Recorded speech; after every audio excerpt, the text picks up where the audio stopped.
Perimenopause and menopause.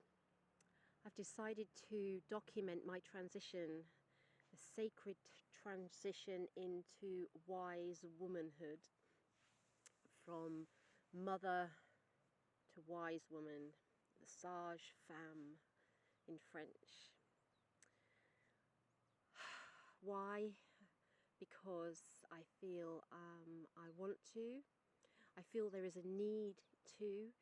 I feel it's a bit of a taboo subject for some reason. Now, if you look, there's hundreds of podcasts and videos, information, support groups for people going through the transition. But I found in my many girl friends, in my family, nobody goes into detail as such. I only just realised there was such a thing as perimenopause in about a year ago.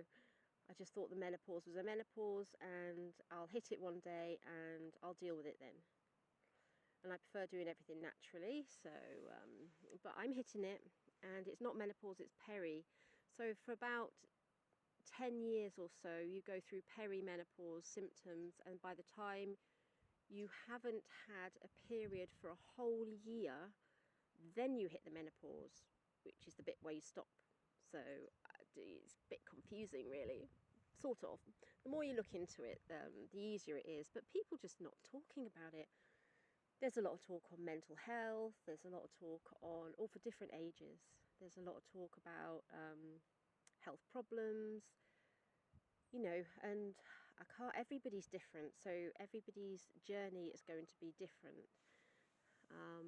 There's no age exactly to start, there's no one way of it starting and what symptoms you're going to have and things like that.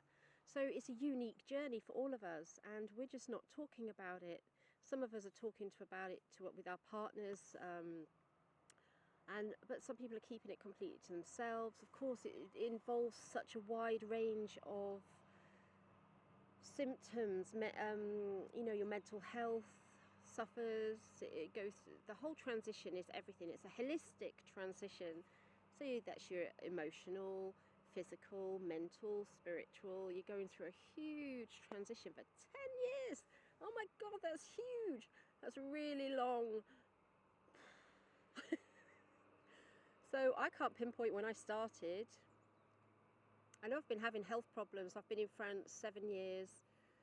A few years into it, I had a bit of a physical breakdown. My body, my muscles, everything just went, I couldn't cope anymore with it. It was stress. We had a lot of stress here. And there seems to be a lot of activity today, birds and farmers and things. So I can't pinpoint when it started. I do know that this is the first time this month that I've been bleeding for over 7 days non-stop. And women, we all know what it's like to lose blood for a long period of time. You lose all your iron, it's just like completely drained, and I've been like that for over a week now. Normally, so I've always had normal periods. I've had various contraceptive things in the past. I've had 4 children. I don't need to go into all the detail. I'm quite happy to, but not in this video. And for the last 5 years as such, I've decided to have no contraception inside or injected it or nothing, none of that.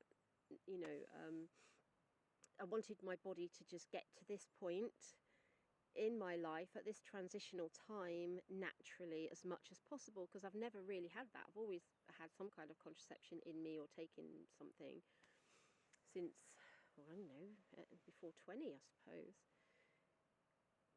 So I was hitting this in a natural way. I've been looking into health things, and I've had problems with breathing, and so I've not been exercising, blah blah blah blah blah blah blah. So how do I know that any of these symptoms that I've had over the last few years, if not more, are perimenopausal? I don't know when it started. I'm not that bothered, really. My mum had early menopause, and her mum had early menopause, and I had some blood taken to ask about my hormone levels with the doctor few years ago, and my certain estrogen or whatever, certain levels were low. And she said, no, it's not the menopause, you're too young. And I said, well, it's hereditary. And oh, no, no, no, no. So I was like, oh, okay. I didn't really like her answer. So I felt there's something going on there. But this is the first time I've been bleeding for over a week, ever. Apart from after I had children, obviously. And then, what was it? But I've had irregular periods for a little while now. But this last one, I had a gap of 2.5 months, no periods. So do we spend the next 10 years worrying if we're pregnant or, you know, there's a whole lot of stressful scenarios to deal with. I reached out to one of my friends the other day, and she gave me my own personal podcasting voice messages about her experience, and we're really close. You see, and this is another thing, you know, we talk to our friends, our girlfriends and things on certain levels, but then this is quite a deep level, and she went, wow, with all of her experiences, and I was like, whoa, that's amazing. Why don't we talk to each other about this? So I wanted to document my journey, since I'm sort of at the beginning. I don't know how far into it I am, but as it goes on for about 10 years or so, no more, I don't think. I'm 48 in May this year. No, I'm not. I'm 48 now. I'm 49. I've never remembered my age. I'm 49 this year. So they say you're in perimenopausal from the age of 45 to 55. Is that right? Anyway, I don't know. Who knows? If you follow me on Facebook, I'm going to be posting things and gathering them in a album, so you can go with lots of comments and advice and books to read and things like that. I mean, my friends have already, I've put one post on Facebook and they've already started sharing on there. I don't have time to do any support groups or anything, but there are support groups out there if anybody wants them. I'm happy if anybody wants to ask me any questions. I love sharing information and pointing people in the right direction. And I will do videos. So anything I find out and learn, the main thing is your diet and your exercise. And it's a unique journey. Whatever's going on in your world, in your body, you need to learn about the transition that you're going through or going to go through. Because apparently this is a huge thing. If we don't get it right now with our diet and our exercise, when we're in our 70s, it's the difference between being in a wheelchair or not. You know, how mobile you're going to be, how compos mentis are we going to be. You know, when you're young, you're lucky. Your body puts up with so much. It filters so much. I drank so much in my 20s. I went through a lot of stress in my 20s. Had my first child when I was 19. You know, my body, holistically, I've been battered on all levels now. And I just wish I'd have learnt about this earlier on, but never mind, it's okay. I am where I am now. But now is a really important age to be learning about this. It's all right being all fluffy and saying you're going to do it naturally and things, but it hits you. I mean, I've had depression in my 20s clinically, and they put me on some tablets and stuff like they do. They just dish them out. And I swore that I would never. So when I went to Peru when I was 33 and had an amazing experience. And after that, I swore if I ever felt like I was going to be depressed, I would snap myself out of it. And I've always done that since. But this last 6 months, this perimenopause depression, this perimenopause mental state is something else.